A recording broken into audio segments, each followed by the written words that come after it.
Hello. Hello. Hello. हाँ, आ रहे हैं ना।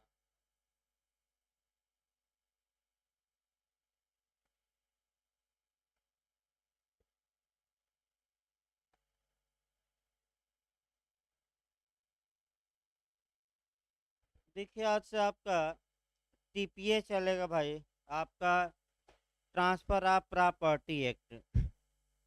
सबसे पहले आपको बता दिया जाए कि ये कानून कहाँ कहाँ काम करेगा। एक तो संपत्ति के ट्रांसफर में काम करेगा, यानी कि जब आपका संपत्ति का अंतरण होगा उस समय काम करेगा। दूसरा, आपका जो लोग एलएलएम की प्रवेश परीक्षा देना चाहते हैं उनके लिए भी आपका टीपीए काम करेगा। और फिर जो सिविल जज हैं उसमें प्री में भी हैं और मेंस में भी, यानी कि एलएलएम में भी काम करेगा आपका सिविल जज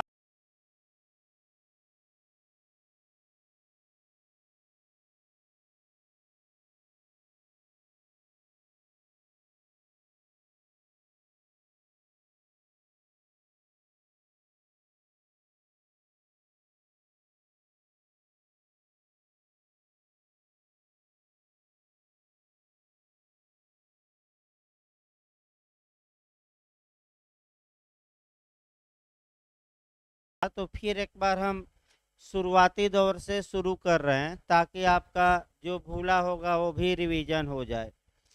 आइए देखा जाए आपका संपत्ति अंतरण अधिनियम।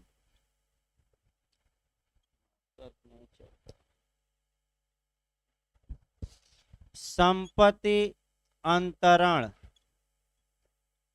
अधिनियम 1882, यानी कि इसको शॉर्टकट में कहा जाता है टीपीए।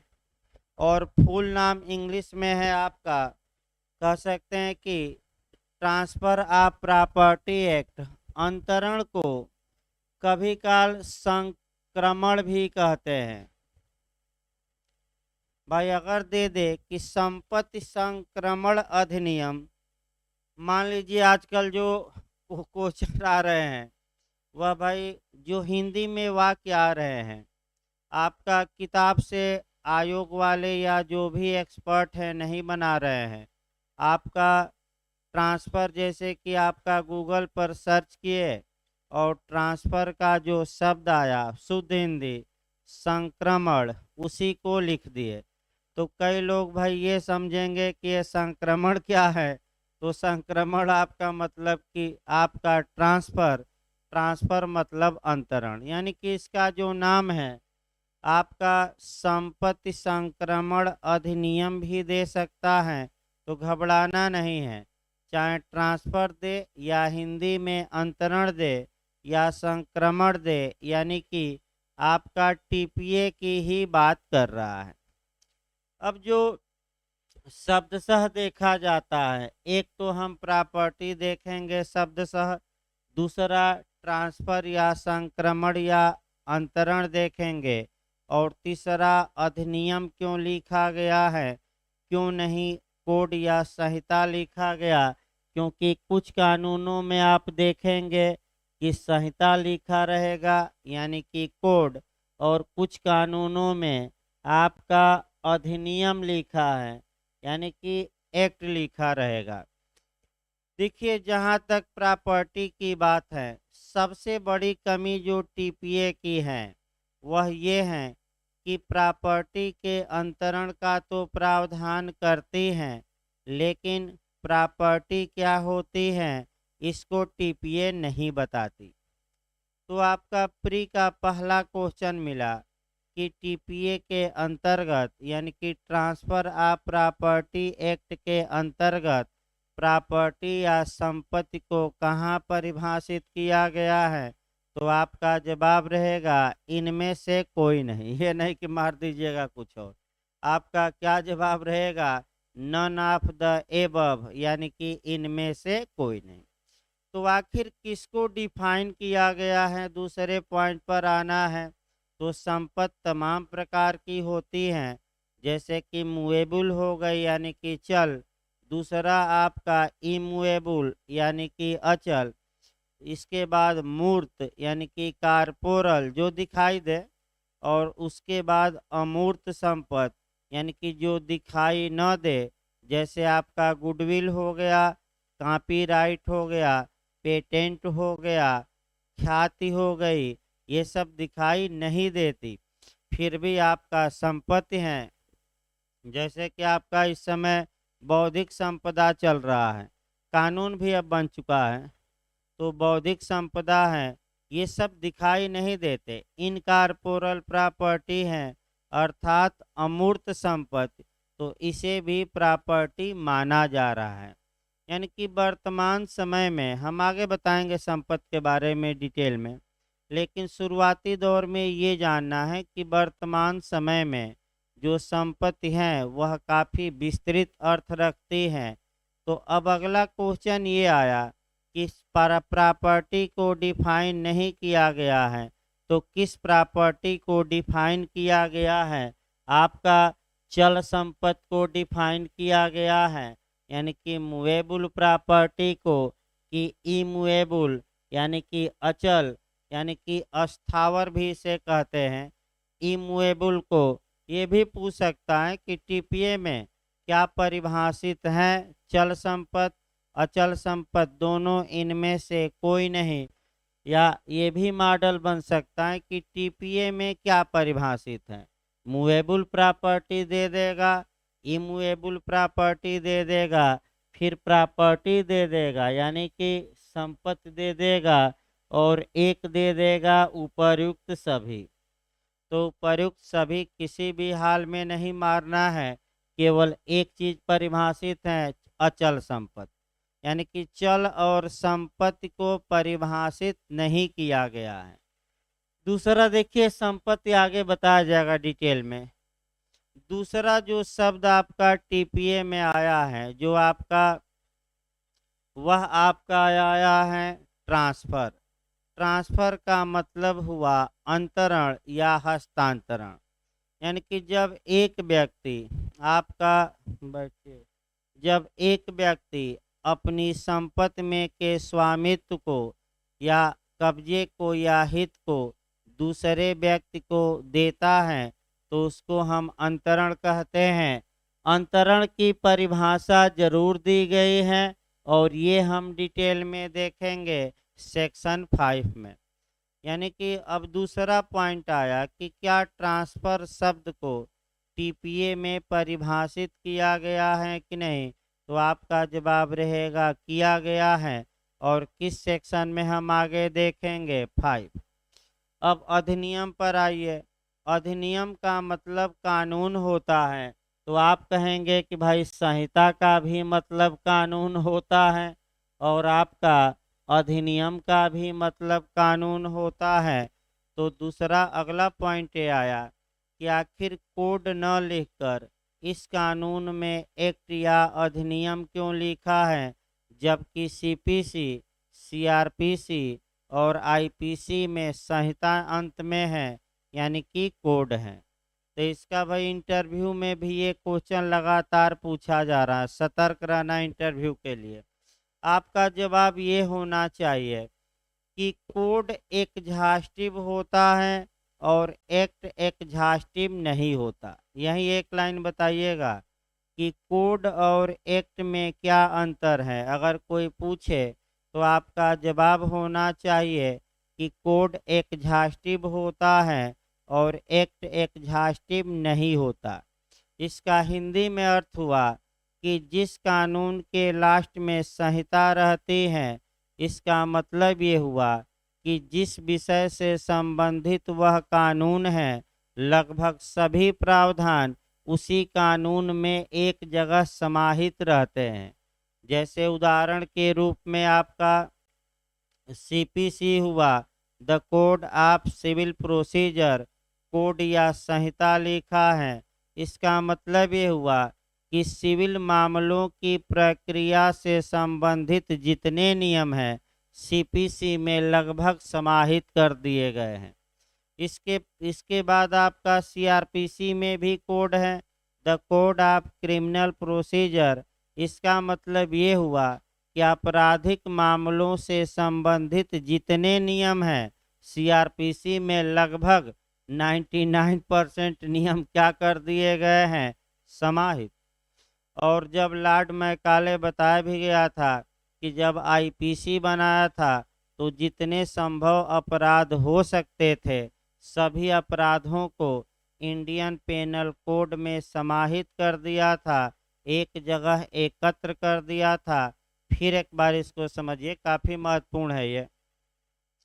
जब भी कहीं कोड आए इसका मतलब ये हुआ कि वह कानून अपने आप में एब्सोल्यूट है, पूर्ण है, यानी कि जिस विषय से संबंधित हैं उस विषय में पूरा प्रावधान करता है। और जब भी कहीं आपका एक्ट आए, अधिनियम आए, वह एग्जॉस्टिव नहीं होता, पूर्ण नहीं होता। इसका मतलब ये हुआ कि जो टीपीए हम लोग पढ़ने जा रहे हैं ये टीपीए एग्जॉस्टिव नहीं है, यानी कि संपत्ति अंतरण के बारे में इस कानून में पूर्ण प्रावधान नहीं किया गया है। तो आखिर यानी कि पूर्ण प्रावधान नहीं है, कुछ प्रावधान है और कुछ प्रावधानों के लिए आपको अलग कानून पढ़ना पड़ेगा। अब कौन कौन से कानून हैं जहाँ जहाँ और प्रावधान है वह डिटेल में बताते समय हम बताएंगे। यानी कि हमने अभी शाब्दिक अर्थ निकाला कि the transfer of property act का मतलब क्या हुआ, यानी कि यह कानून एक व्यक्ति से दूसरे व्यक्ति को प्रॉपर्टी के हस्तांतरण की चर्चा करेगा और हस्तांतरण के बारे में बताएगा। दूसरे पॉइंट जो आपको देखना है वह आपका कंसेप्चुअल देखना है और वह देखना है टाइम पर लाकर। यानी कि यह कानून आपका, फिर एक बार याद रखिए, आप लोग देख रहे हैं कि ये जो कानून है लास्ट में लिखा है 1882, अर्थात अब यहीं से आपका शुरुआत भी कर देना है और यहीं से दो चार कंसेप्चुअल क्वेश्चन जो इंटरव्यू और प्री में भी बनते हैं। यानी कि 1882 में अब ये देखना है कि किसका शासनकाल था, अंग्रेजों का शासनकाल था। अर्थात इसका मतलब ये हुआ कि the transfer of property act हमने नहीं बनाया, कौन बनाए, अंग्रेज। तो दूसरा पॉइंट ये उठता है कि आखिर अंग्रेजों द्वारा बनाए गए कानून वर्तमान में भारत में क्यों लागू हैं, इसका कॉन्स्टिट्यूशनल बेस क्या है। तो कॉन्स्टिट्यूशनल बेस आए तो अभी हम बताएंगे आर्टिकल 372 यानी कि अनुच्छेद 372। पहले तोड़ लिया जाए। अनुच्छेद 372 के बाद आपको पढ़ना पड़ेगा अनुच्छेद 395।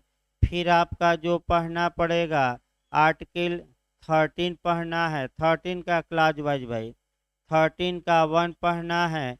इसके बाद आपका आर्टिकल 13 का क्लॉज 3 बी पढ़ना है, यानी कि क्लॉज 3 का उप क्लॉज बी। इसके बाद जो आपको पढ़ना पड़ेगा 300 आर्टिकल 366 का क्लॉज 10 यानी कि अनुच्छेद 366 का खंड 10। और इसके बाद आपका 32 पढ़ना पड़ेगा और 2 to 6। यानी कि जब आपका इसी के साथ हम कोरिलेट करेंगे जो ये आधार हैं, वर्तमान समय में ज़्यादा क्वेश्चन बन रहे हैं। तो जब भी आर्टिकल 32 पढ़िए कम से कम आपका 2-3 अनुच्छेद पढ़ लेना है। एक अनुच्छेद पढ़ेंगे 225, दूसरा अनुच्छेद 395, फिर आपका 141 हम पढ़ाएंगे। यानी कि आजकल ये पूछ रहा है, बेस पूछ रहा है।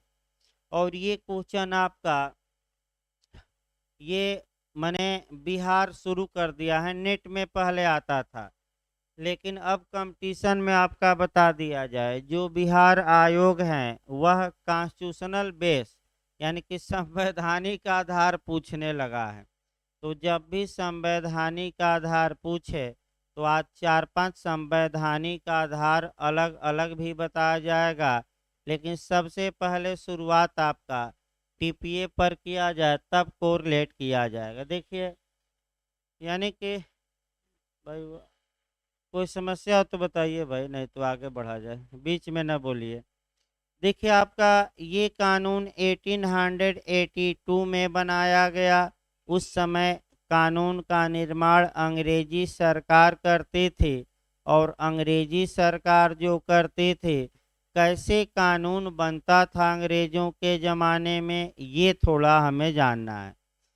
देखिए, अंग्रेजों के ज़माने में आपका एक तो गवर्नर जनरल या वायसराय होते थे, और उनकी परिषद या काउंसिल होती थी। जैसे कि वर्तमान समय में हमारी लोकसभा है, राज्यसभा है, इसको काउंसिल या परिषद मान लिया जाए, और गवर्नर जनरल या वायसराय से जोड़ लीजिएगा भारत के प्रेसिडेंट को या भारत के राष्ट्रपति को। तो वर्तमान समय में कैसे कानून बनते हैं, लोकसभा पास कर दे, राज्यसभा पास कर दे, और जब आपका कौन एसेंट या अनुमति अपनी प्रदान कर दे, राष्ट्रपति। तो उस समय थोड़ा समझिए कैसे कानून बनते थे। गवर्नर जनरल की परिषद विधेयक पास करती थी, और विधेयक जब परिषद द्वारा पास कर दिया जाता था, बिल कहा जाता है, तो आपका वायसराय या गवर्नर जनरल अपनी एसेंट देता था, अनुमति प्रदान करता था। और जिस तारीख को मैं लगातार बता रहा हूँ, कई कानूनों में जिस तारीख को अनुमति प्रदान किया जाता है, वहीं अधिनियम बनने की तारीख या उस कानून के निर्माण की तारीख या बनने की तारीख होती है। और इसको हम बताएंगे भी टीपीए में, कॉन्स्टिट्यूशनल बेस हो जाए तब छोटी छोटी बातें बताया जाएगा। तो आखिर उस समय आपका ये कानून गवर्नर जनरल की परिषद ने पास किया होगा, और तत्पश्चात गवर्नर जनरल या जो भी वायसराय ने अनुमति प्रदान की होगी, तब आपका बना होगा। अब जब कानून कभी काल बनता था, तो एक और आपका लॉ कमीशन भी देख लेना है, विधि आयोग।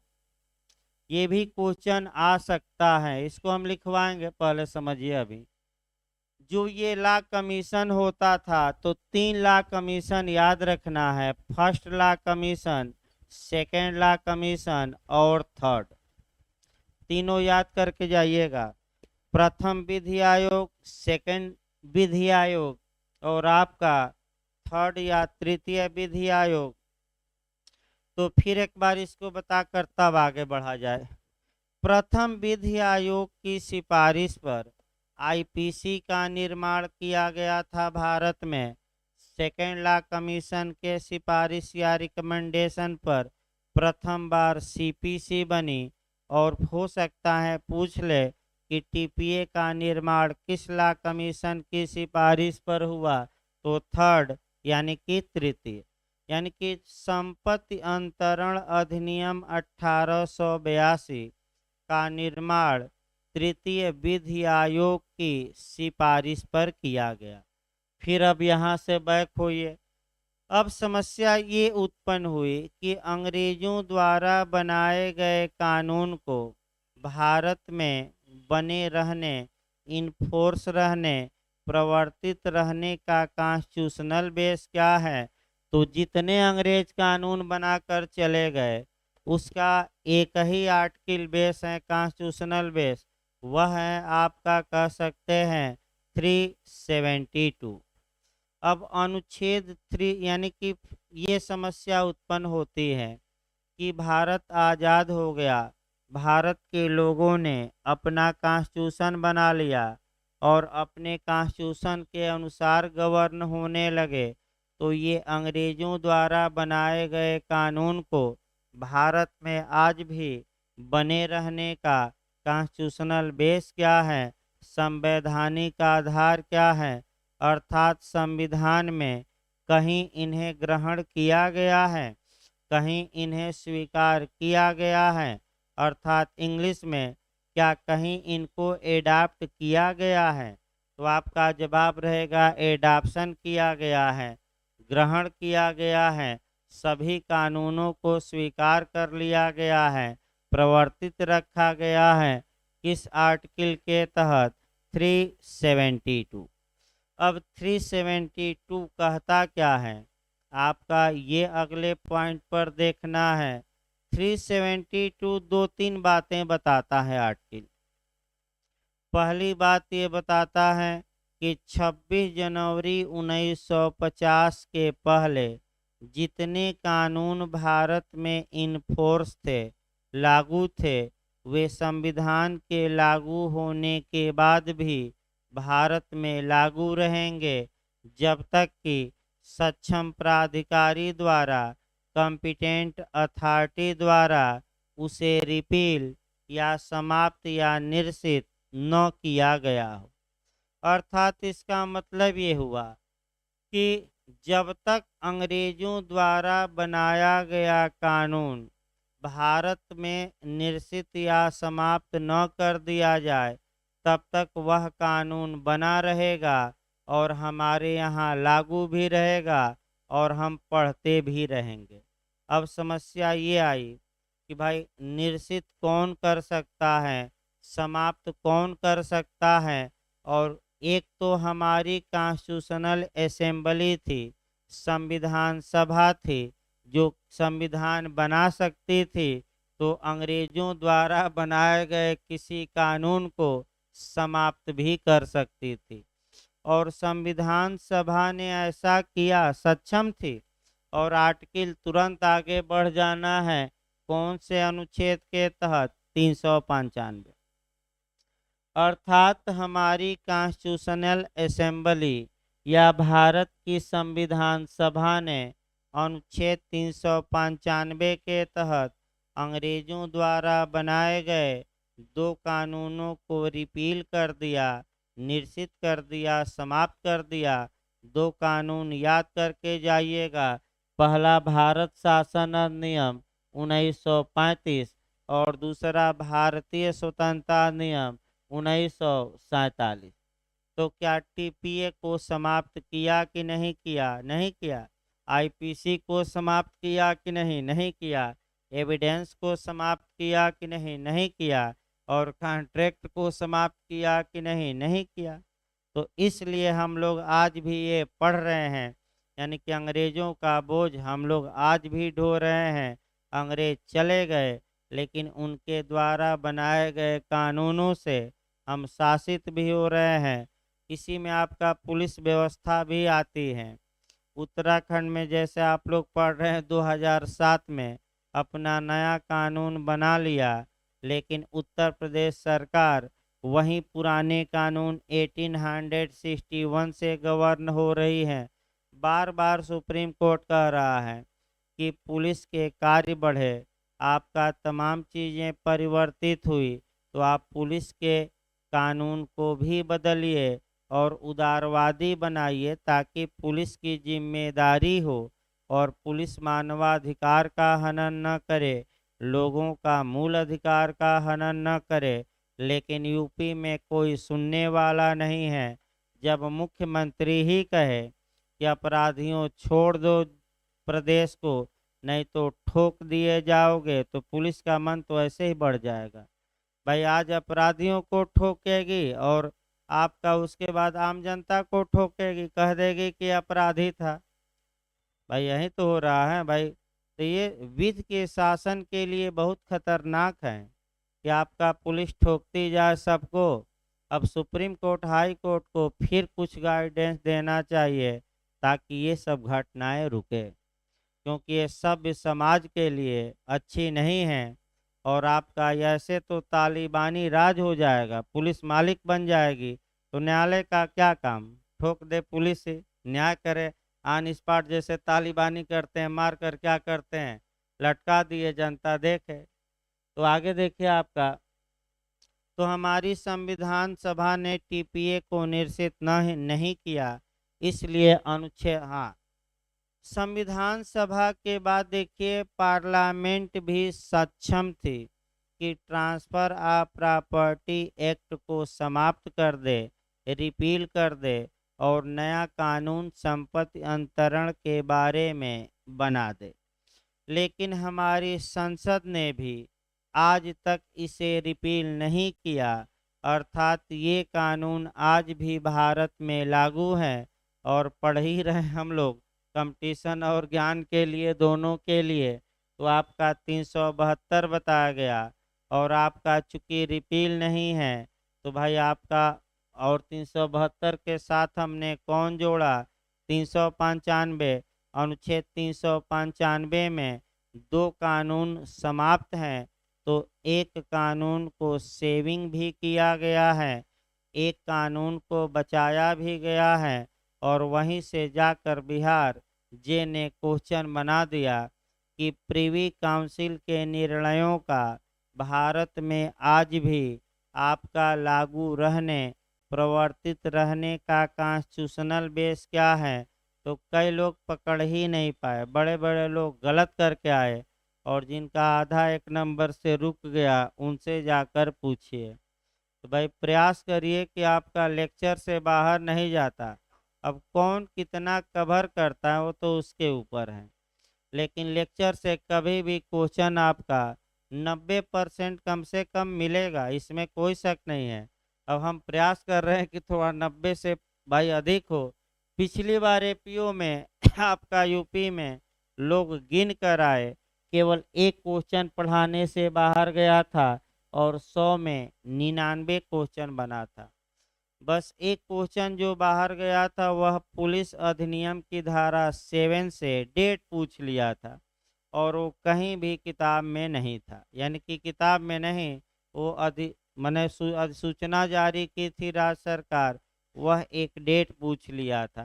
तो भाई 90% आएगा। अब आप कितना कवर कर रहे हैं, और लगातार एग्जाम लगे हुए हैं, यही समय है पूरी ताकत से पढ़ने का।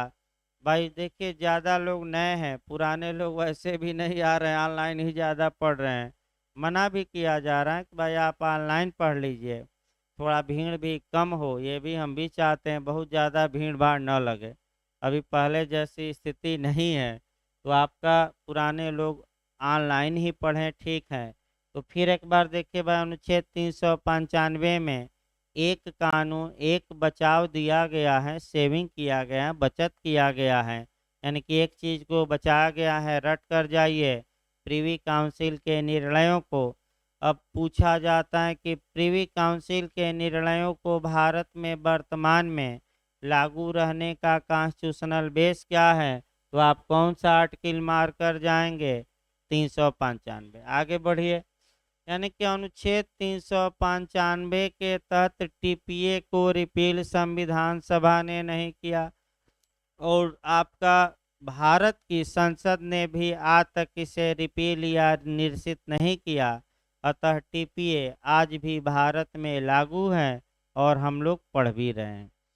अब अगला आइए, आपका नाम पर पहले चला जाए, उसके बाद आपका काम बताया जाएगा। देखिए आपका फिर एक बार ये इंटरव्यू में यूपी जे के पूछा गया, थोड़ा सतर्क रहना है। एक फिर एक कंसेप्ट अगला बनाइए। 26 जनवरी 1950 के पूर्व के जितने कानून हैं, हमारा कॉन्स्टिट्यूशन उसे एक स्पेशल नाम देता है, उसे एक विशेष नाम देता है, और वह जो नाम है इंग्लिश में लॉ इन फोर्स कहा जाता है, और हिंदी में विद्यमान विधि। तो इंटरव्यू में जे के पूछा गया था। देखिए इंटरव्यू की भी तैयारी 5 दिन 10 दिन में नहीं होती, लगातार आप धीरे धीरे धीरे पढ़ते रहेंगे, और दो चार क्वेश्चन मिलते रहेंगे। ये कोई चाहे कि हम मेंस निकल गया तो 10 दिन में पूरा इंटरव्यू की तैयारी कर लें, वो भी संभव नहीं है। ये जो लेक्चर दिए जा रहे हैं, इसी में इंटरव्यू के भी लगातार क्वेश्चन बताए जा रहे हैं कि कौन इंटरव्यू में बना है। तो ये भी क्वेश्चन इंटरव्यू में बना है। एक तो कोड और एक्ट में अंतर बना है, भले प्री में ना आए। दूसरा आपका बना है लॉ इन फोर्स क्या होता है, तो बस एक लाइन जवाब देंगे।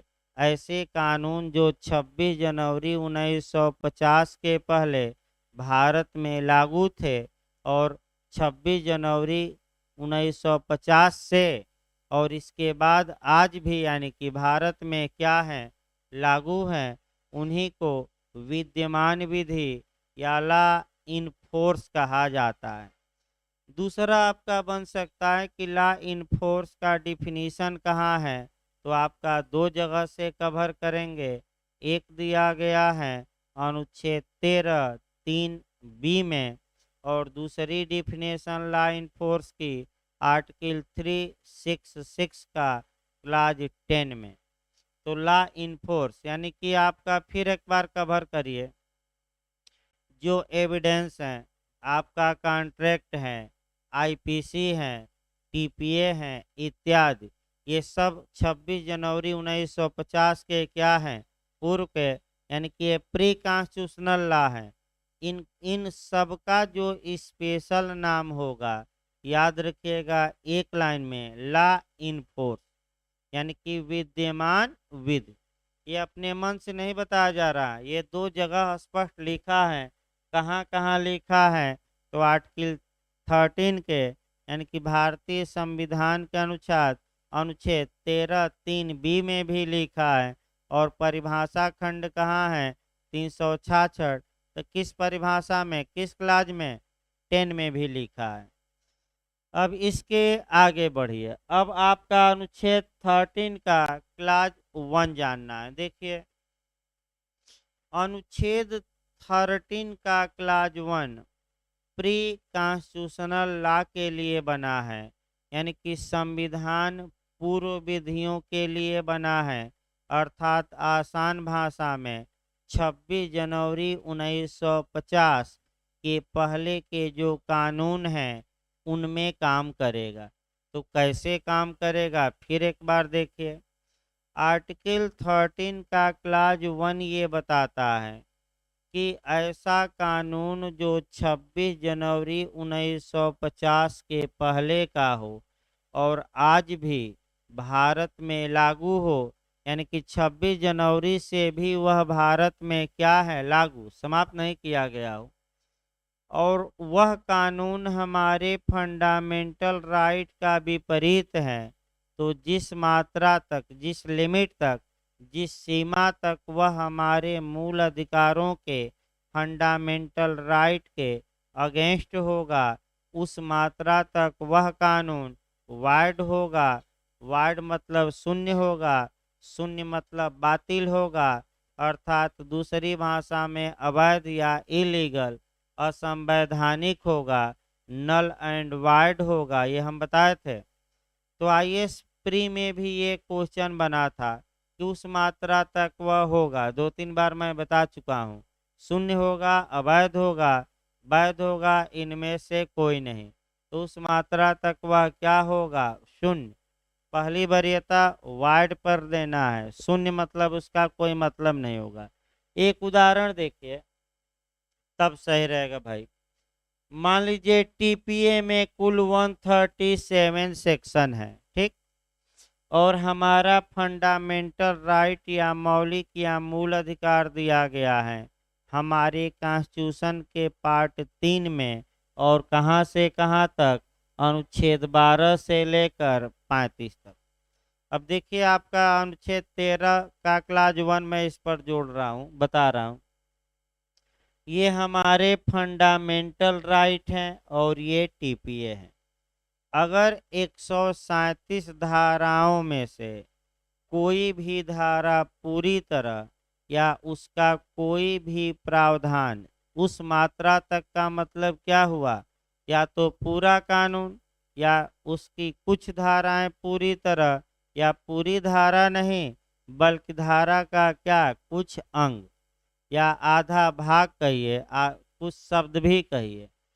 अगर टीपीए की 137 या 137 सेक्शन है और इन सेक्शनों में जो बातें लिखी गई हैं अगर वे हमारे मूल अधिकारों के क्या हो, अगेंस्ट हो, असंगत हो, विपरीत हो, यानी कि दोनों में टकराव उत्पन्न होता है, यानी कि एक म्यान में दो तलवार नहीं रह सकती, अर्थात टीपीए में कुछ और कहा गया है और हमारे मूल अधिकारों में कुछ और।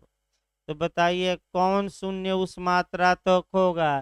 टीपीए की प्रावधान की मूल अधिकार, टीपीए के प्रावधान यानी कि, और वहाँ हमारे फंडामेंटल राइट, मौलिक अधिकार प्रिवेल करेंगे। इंग्लिश में प्रिवेल कहा जाता है, हिंदी में अभिभावी। अब आपको ये देखना है कि क्या टीपीए का कोई ऐसी धारा है जिसे उच्चतम न्यायालय ने वाइड घोषित किया हो, शून्य घोषित किया हो। अर्थात क्या कहीं उच्चतम न्यायालय को ये लगा है कि टीपीए की यह धारा मूल अधिकारों के विपरीत है? तो आज तक सुप्रीम कोर्ट को नहीं लगा। अर्थात टीपीए की कोई भी धारा वाइड नहीं है, याद रखिएगा, आज तक नहीं लगा। यानी कि 137 जो धाराएं हैं उनमें से कोई भी सेक्शन हमारे फंडामेंटल राइट के विपरीत नहीं है। अगर विपरीत रहता तो सुप्रीम कोर्ट क्या करता? उस मात्रा तक उसे क्या घोषित कर देता? वाइड, शून्य। तो कोई अवैध धारा नहीं है, याद रखिए भाई। अगला देखिए आपका 2 अनुच्छेद और उसके बाद आगे बढ़ा जाए। 2 अनुच्छेद आपको देखना है आपका, एक तो 32 देखना है और दूसरा 226। अब फिर एक बार देखिए, अगर टीपीए का कोई धारा या कोई सेक्शन या उसका प्रावधान हमारे मूल अधिकारों के अगेंस्ट रहता तो उच्च न्यायालय को भी पावर है कि वह उस मात्रा तक उस कानून को क्या घोषित कर दे? वाइड। और ये सुप्रीम कोर्ट को भी पावर है उस मात्रा तक वह क्या घोषित कर दे? शून्य। तो सुप्रीम कोर्ट को पावर किस आर्टिकल में है? 32। और हाई कोर्ट को 226। ये जो शून्य घोषित करने की क्षमता है न्यायालयों की, इसी को एक लाइन में फिर कंसेप्ट बनाइए, इसी को कहा जाता है जुडिशियल रिव्यू। अभी बिहार एपीओ में एक क्वेश्चन आया था, बिहार एपीओ और जे का 2-3 क्वेश्चन आपका अभी बता दिया गया। बिहार एपीओ में आया था कि भारत में जुडिशियल रिव्यू, न्यायिक समीक्षा या न्यायिक पुनर्विलोकन का अधिकार किसको प्राप्त है, शक्ति किसको प्राप्त है?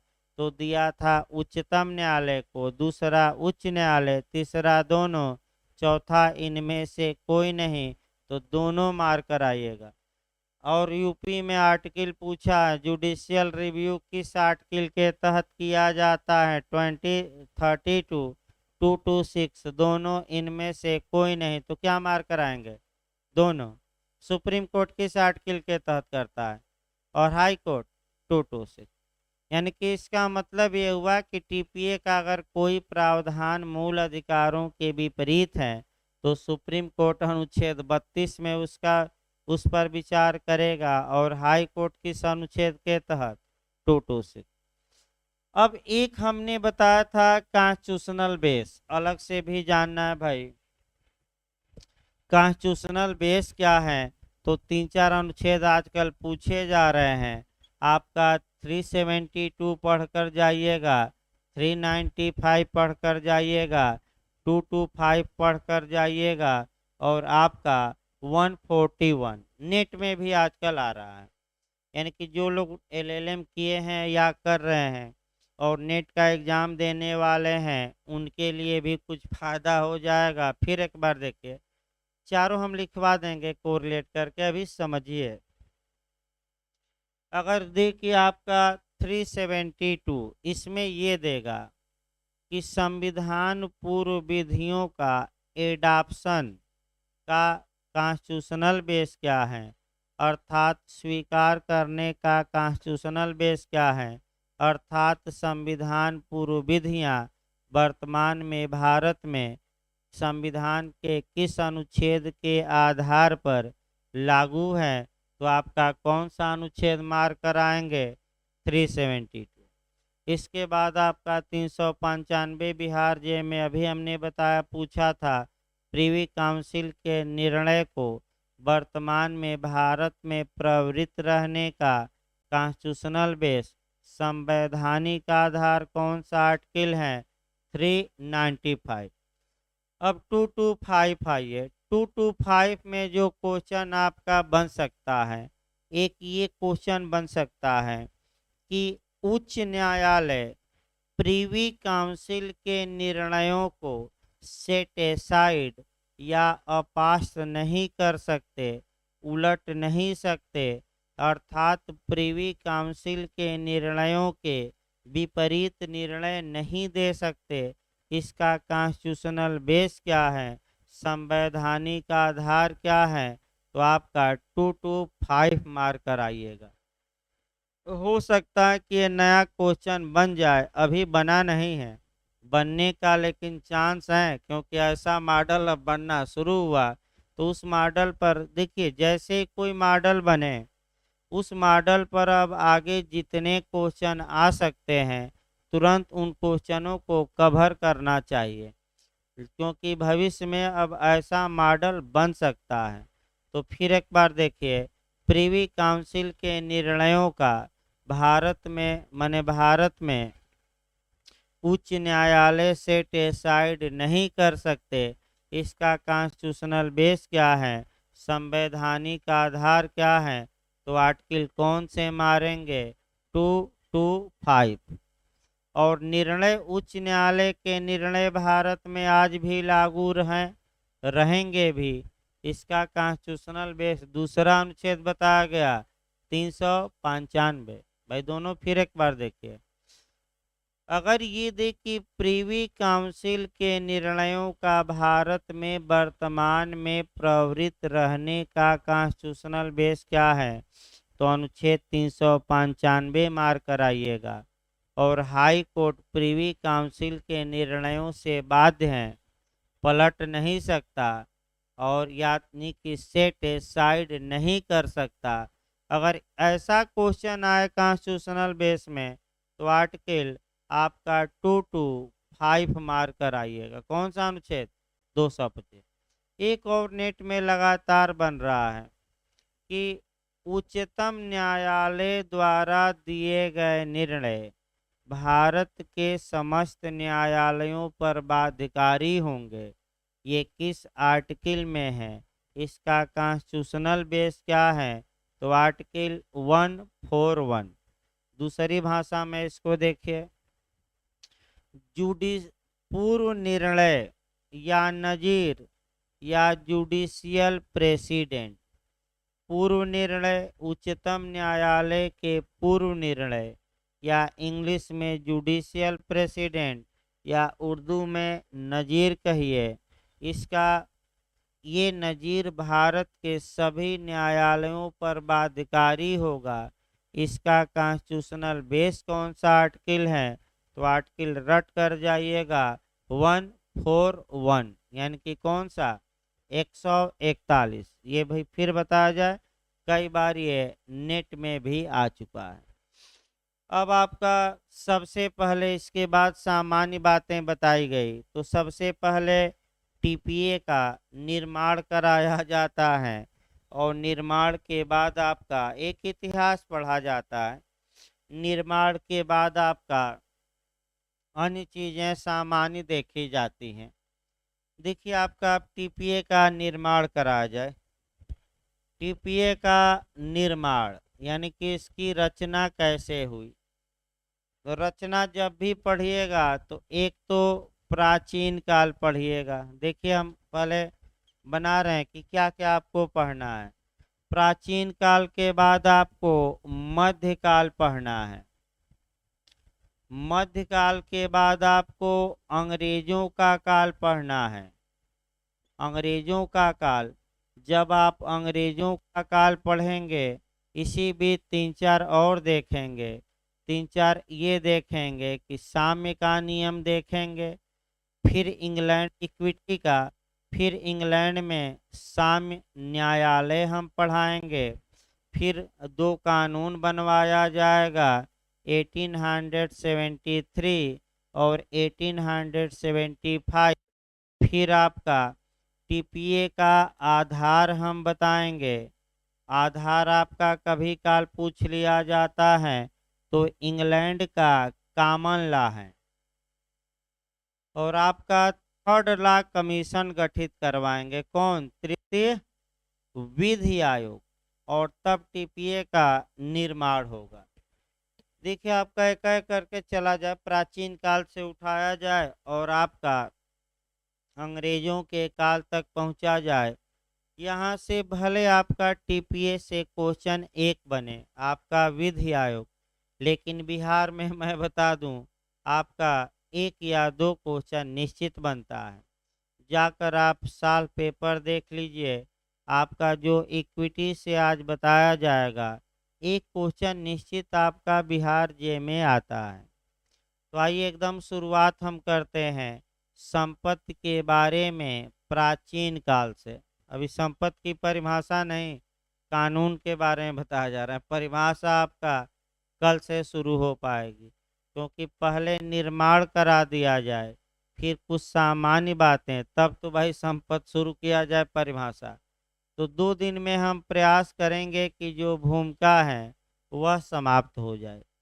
और उसके बाद प्रयास ये करना है कि भाई कुछ लोग एलएलएम भी देने वाले हैं, तमाम एग्जाम हैं, तो सबसे पहले 2 या 3 दिन में जो प्री के क्वेश्चन हैं, सिद्धांत हैं, केस हैं, आपका कई लोग मांग कर रहे हैं कि सर केस एक जगह एकत्र करवा दीजिए ताकि हम अभी से रट्टा मारें।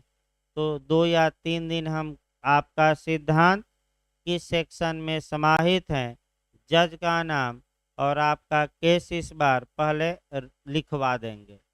उसका फायदा ये रहेगा कि आप 3 या 4 पन्ने में लिखेंगे और किसी भी कंपटीशन में 80% प्री में आपका आ जाएगा। कुछ सेक्शन याद रहे तब, ये नहीं कि ऐसे ही। यानी कि इतिहास रहा है कि आप एलएलएम भी जाइएगा तो जो लिखवाया जाएगा छांट छांट के 2-3 दिन में, तो वहीं 80% क्वेश्चन प्री में वहीं से आ जाता है हमेशा। 20% के लिए ही पूरा पंचौरा होगा और आपका पूरा पढ़ाना पड़ेगा। और आपका भाई तो अलग बात है, उसके बाद डिटेल में चला जाएगा ताकि दबाव भी न रहे। और जो लोग एलएलएम इत्यादि देना चाहते हैं अपना तैयार कर लें 3 दिन में। 3 दिन बहुत है प्री के लिए, उतना भाई क्रैश कोर्स में 4 दिन में समाप्त हो जाता है टीपीए। तो एक बार पढ़े रहेंगे तभी तो उधर जे आएगी, तो भाई आपका एक बार 5-6 दिन पढ़ा कर निपटाया जाएगा एक एक धारा। तो फिर एक बार प्राचीन काल से शुरू करिए। प्राचीन काल में जो संपत्ति का अंतरण होता था वह कह सकते हैं कि आपका धर्म ग्रंथों के अनुसार ही ज़्यादा होता था, कोई निश्चित नियम नहीं था, क्योंकि संपत्ति अथाह थी। संपत्ति की कोई मारा मारी नहीं थी जैसे आज हैं, आपका उतना मारे मारी नहीं थी। मध्यकाल आया, मध्यकाल में मुस्लिम विध के नियमों के अनुसार संपत्ति का हैंडओवर होने लगा ज़्यादा। फिर अंग्रेजों का काल आया तो अंग्रेज ये देखे कि संपत्ति के अंतरण के बारे में कोई सुव्यवस्थित व्यवस्था भारत में है ही नहीं। आपका कोई तीर घाट की व्यवस्था है तो कोई मीर घाट की, यानी कि न 3 में न 13 में। अर्थात हिंदू ला कुछ जगह लागू है वो अलग प्रावधान करता है, मुस्लिम ला लागू है वो अलग प्रावधान करता है। तो अंग्रेज ये सोचे कि एक सुव्यवस्थित कानून बनाया जाए जिससे भारत में कुछ नए नियम बनाए जाएं और इन नियमों द्वारा संपत्ति के ट्रांसफर के बारे में प्रावधान किया जाए। तो अंग्रेजों ने जब ये सोचा तो अंग्रेजों ने संपत्ति अंतरण से संबंधित कानून का मॉडल बनाने के लिए, मॉडल यानी कि प्रारूप, प्रारूप यानी कि फार्म, फार्म यानी कि नमूना, नमूना मतलब ड्राफ्ट या मसौदा, यानी कि एक मॉडल, मॉडल बनाने के लिए थर्ड लॉ कमीशन का गठन किया, यानी कि तृतीय विधि आयोग का गठन किया। तृतीय विधि आयोग अब कार्य करना शुरू कर देता है और अपना तमाम लोगों से विचार विमर्श करता है, तमाम लोगों से पूछताछ करता है, सर हेनरी मेन से भी कुछ सलाह लेता है, सर हेनरी मेन से भी सलाह लेता है और आपका तत्पश्चात आपका ड्राफ्ट तैयार करता है। लेकिन और ड्राफ्ट तैयार करके अंग्रेजी सरकार को सौंप देता है और तब अंग्रेजी सरकार कानून बनाती है, the transfer of property act 1882।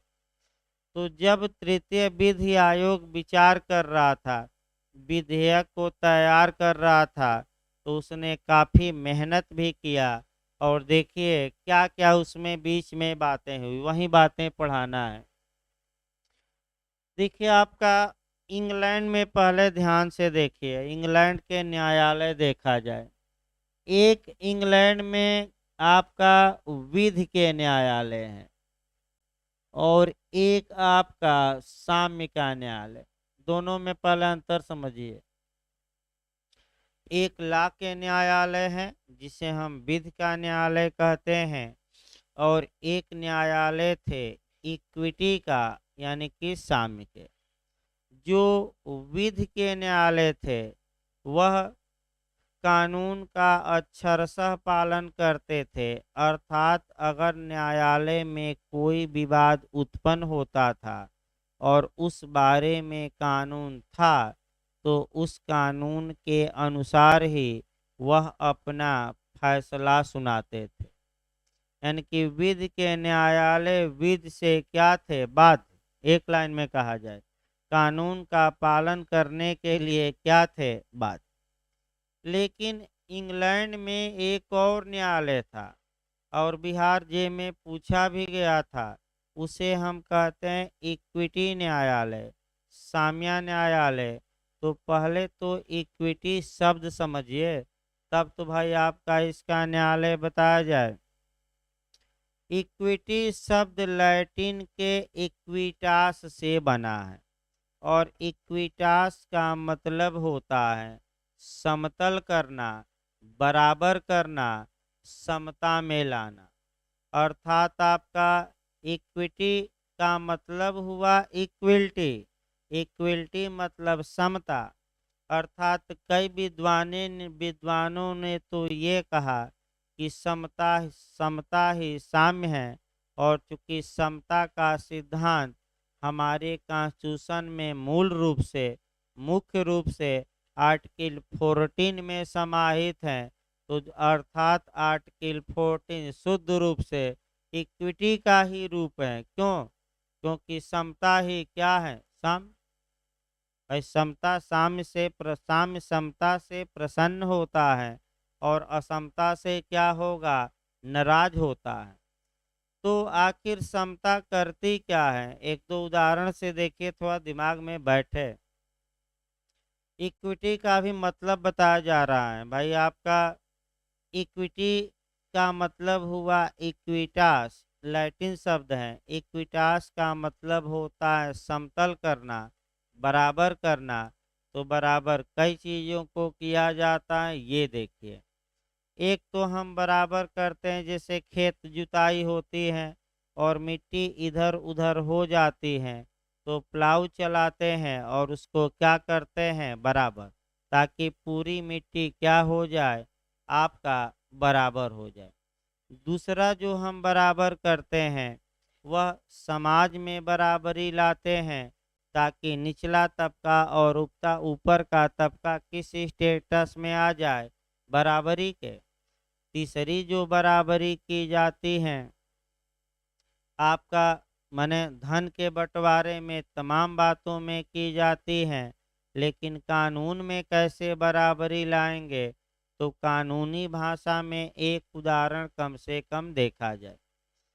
देखिए जहाँ तक इक्विटी की बात है, फिर एक बार समझिए, इक्विटी समता में विश्वास करती है। अर्थात समता का मतलब ये हुआ कि जब दो या दो से अधिक व्यक्ति एक स्टेटस में है, एक हैसियत में है, तो उनके साथ समान व्यवहार किया जाए कि असमान? समान। भाई उनके लेकिन स्टेटस अगर अलग अलग हैं स्तर, तो उनके साथ अलग अलग कानून व्यवहार कर सकता है। ये इक्विटी का जो जन्म हुआ, आपका बिहार में पूछा गया था इस क्वेश्चन कि इंग्लैंड में किस न्यायालय को साम्य न्यायालय कहा जाता था? चांसरी न्यायालय। भाई रट कर जाइएगा, कौन सा न्यायालय? चांसरी। चांसरी न्यायालय। अब ये न्यायालय करते, पहले साम्य का विकास एक लाइन देख लिया जाए। साम्य की जो उत्पत्ति होती है वह रोम में होती है, ये भी आपका बिहार में पूछा गया है। साम्य की उत्पत्ति कहाँ होती है? रोम में। रोम में प्रेटर थे, तो साम्य की उत्पत्ति किसने की? तो रोम के प्रेटरों ने। जैसे कि वर्तमान में आपका मुख्य न्यायिक मजिस्ट्रेट हैं सीजीएम, चीफ जुडिशियल मजिस्ट्रेट, तो रोम में उस समय प्रेटर होते थे। राजा कानून बना देता था, कानून, और प्रेटरों को ये अधिकार था कि कोई नया मामला आया और राजा द्वारा कोई कानून इस विषय पर बनाया नहीं गया है, तो जो जस्टिस के आधार पर, इक्विटी के आधार पर, नेचुरल जस्टिस के आधार पर, इत्यादि के आधार पर वो फैसला सुनाते थे। यानी कि इसका मतलब ये हुआ कि रोम से उत्पन्न हुआ। रोम से किसने उत्पन्न किया? प्रेटरों ने। ये दोनों क्वेश्चन बिहार में आ चुका है। फिर ये इंग्लैंड पहुंचा, और इंग्लैंड में किस न्यायालय का सृजन किया गया? चांसरी। तो ये भी बिहार में आया है तीसरा क्वेश्चन। चांसरी न्यायालय को एक लाइन और समझिए।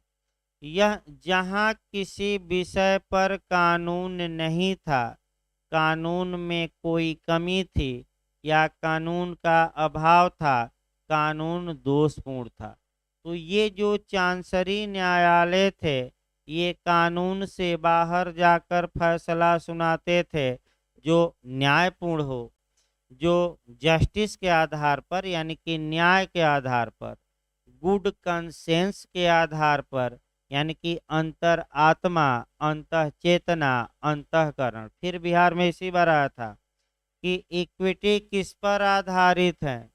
भाई पांचवा क्वेश्चन बिहार का इक्विटी से चल रहा है, साम्य से।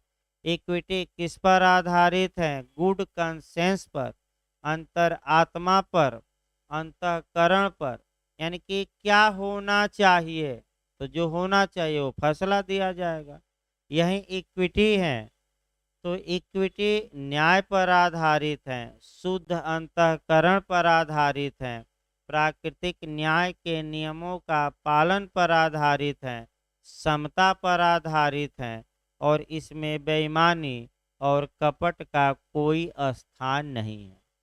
अगला देखा जाए आपका, इंग्लैंड में ये न्यायालय काफ़ी प्रसिद्ध हो गए और लोगों को खूब राइट देने लगे।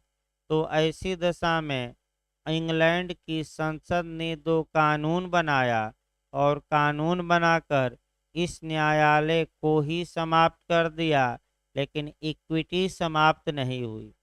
यानी कि इक्विटी आज भी है, जो अलग से उसके कोर्ट थे। ये बिहार में पूछा जा चुका है, छठवां क्वेश्चन बिहार का, कि किस सन में कानून बनाकर चांसरी न्यायालय को समाप्त किया गया?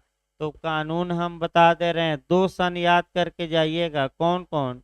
1873 और 1875। कानून का नाम भी मैं बता रहा हूँ, द जुडिकेटर एक्ट, न्याय तंत्र अधिनियम। याद रखे रहिएगा, बिहार में कई बार बना है। न्याय तंत्र अधिनियम कब कब बना? तो 1873 में, 1875 में, दोनों इनमें से कोई नहीं। क्या मार कराएंगे? और किस कानून द्वारा आपका इक्विटी कोर्ट को समाप्त किया गया? दो। इक्विटी समाप्त की गई कि कोर्ट? हाँ, इक्विटी न कर दीजिएगा। और इस न्यायालय को जो अधिकारता थे विधि के न्यायालयों को हो गई, यानी कि सामान्य न्यायालय अब दोनों फैसला देंगे। इक्विटी कोर्ट समाप्त हुआ, इक्विटी नहीं हुई, रट डालिएगा। अब आगे देखा जाए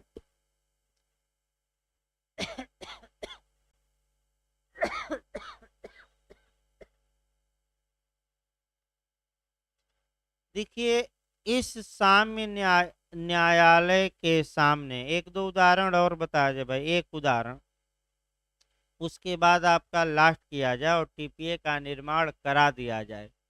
देखिए, आपका उदाहरण ये देखना है कि एक इक्विटी का अच्छा उदाहरण आप अयोध्या विवाद देख सकते हैं, जहां की सुप्रीम कोर्ट ने रामलला विराजमान को स्वामी माना, लेकिन इक्विटी बनी रहे, समता बनी रहे, आपका न्याय बना रहे, इसलिए न्याय के आधार पर बिना मांगे ही मुस्लिम पक्षकारों को 5 एकड़ जमीन देने का आदेश भी दिया। तो इसी को इक्विटी, यानी कि सुप्रीम कोर्ट केवल लॉ का न्यायालय नहीं है, वह इक्विटी या साम्य का भी है, और साम्य के लिए बिना मांगे भी हक दे सकता है।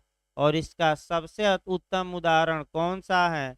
अयोध्या विवाद, जहाँ की 5 एकड़ जमीन दी गई कि बराबरी समाज में क्या हो, बनी रहे। इसी को इक्विटी कहा जाता है, बिना मांगे भी सुप्रीम कोर्ट दे सकता है।